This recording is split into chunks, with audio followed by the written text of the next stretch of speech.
every single word of this.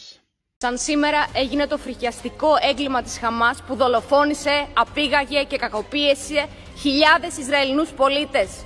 Και ποιοι άνοιξαν τα σύνορα και έφεραν τους Ισλαμιστές μέσα στο σπίτι μας?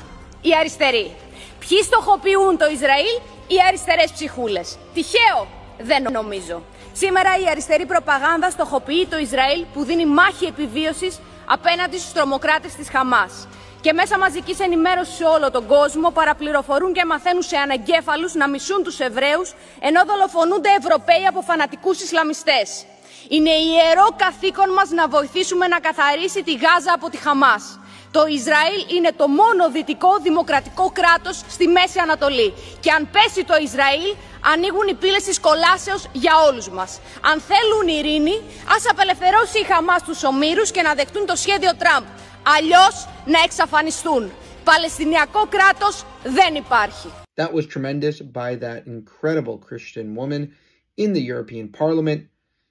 Also, we have merchandise that we're selling right now at israeluncensored.com. This is a hoodie from the website.